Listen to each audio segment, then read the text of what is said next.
आपली माणसं, आपला देश. पाहत रहा जनादेश. लाडक्या बहिणीला पुन्हा एकदा मुलाची संधी. मागास समाजातील आहेत, उच्च शिक्षित आहेत आणि आता राज्यसभेवर थेट जात आहेत. किती अभिमानाची गोष्ट आहे. आज राज्यसभेसाठी माननीय उपमुख्यमंत्री एकनाथ शिंदे साहेबांनी जो तुमचा सस्पेन्स होता तो दूर केलेला आहे. आमच्या ताई डॉक्टर ज्योतिताई वाघमारे यांना राज्यसभेची उमेदवारी देण्यात आलेली आहे. जे शिंदे साहेबाचं दरवेळेला असायचं की माझी लाडकी बहीण किंवा माझा कार्यकर्ता याला न्याय द्यायची जी काही भूमिका असायची ती त्यांनी आज तुम्ही पाहत असाल ती गोठवलेली आहे. म्हणून माझ्यापेक्षा ज्योतिताईचं काय मत आहे याला ते त्यांच्याकडून जर आपण ऐकलं तर मला वाटतं बरं होईल. परंतु आज अधिकृतपणे ज्योतिताई वाघमारे या राज्यसभेच्या उमेदवार आहेत. बिनविरोध आहे असं समजावं का आता, कारण काही होऊ शकतं असं सुद्धा बोललं जाते शेवटच्या क्षणी. आमच्यातर्फे, आमच्या पक्षातर्फे ही निवडणूक बिनविरोध व्हावी यासाठी पूर्ण प्रयत्न केला गेलेला आहे. आणि मला वाटतं दरवेळेला शेवटच्या टप्प्यामध्ये ही निवडणूक बिनविरोधच होत असते. या निवडणुकीमध्ये एखादा फॉर्म एक्स्ट्रा टाकून घोडे बाजाराला आम्हाला सपोर्ट करायचा नाही. म्हणून आम्ही आणि एकनाथ शिंदे साहेबांनी सुद्धा हीच भूमिका घेतलेली आहे की ह्या निवडणुकी ही बिनविरोध झाली पाहिजे.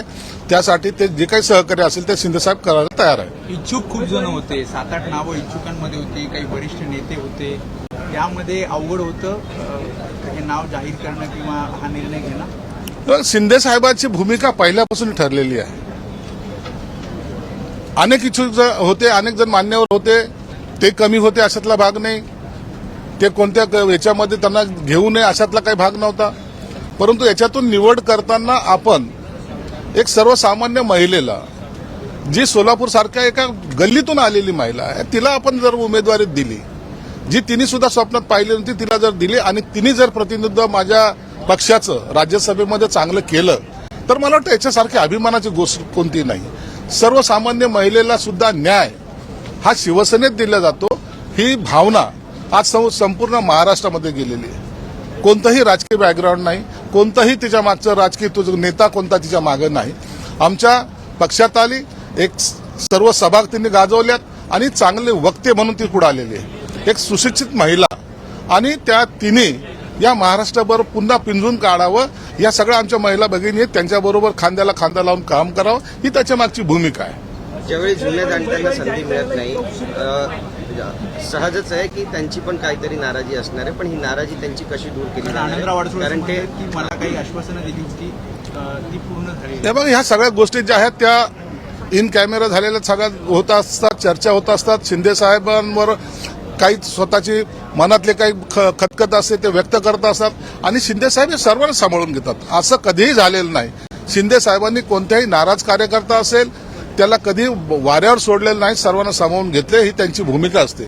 म्हणून शिंदे साहेबांवर विश्वास ठेवून सर्वजण आम्ही काम करतोय आणि म्हणून त्यांची सुद्धा नाराजी दूर केल्या जाईल.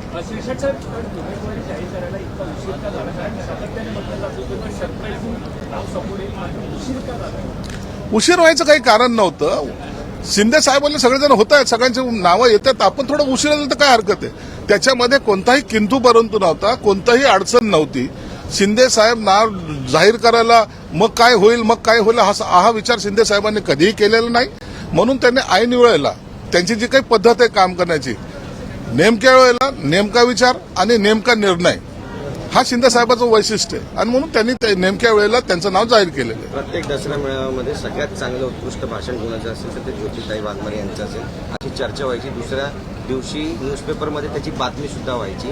त्यामुळे आता त्यांच्याकडे हे पद आलंय, आणखी जास्त आक्रमकपणे शिवसेना आपली भूमिका मांडेल. पक्षाची भूमिका हीच आहे की आता आम्ही तिला मानसिक बळ दिलेलं आहे, राजकीय बळ दिलेलं आहे, राज्यसभेचं सदस्य केलेलं आहे. आता ज्याला पॉलिटिकल व्हील ज्याला म्हणतात ती आता त्यांच्यात निर्माण झालेली आहे. मला वाटतं आता ती सुसाट गाडी आमची बुलेटपेक्षाही जास्त स्पीडने महाराष्ट्रामध्ये जाईल.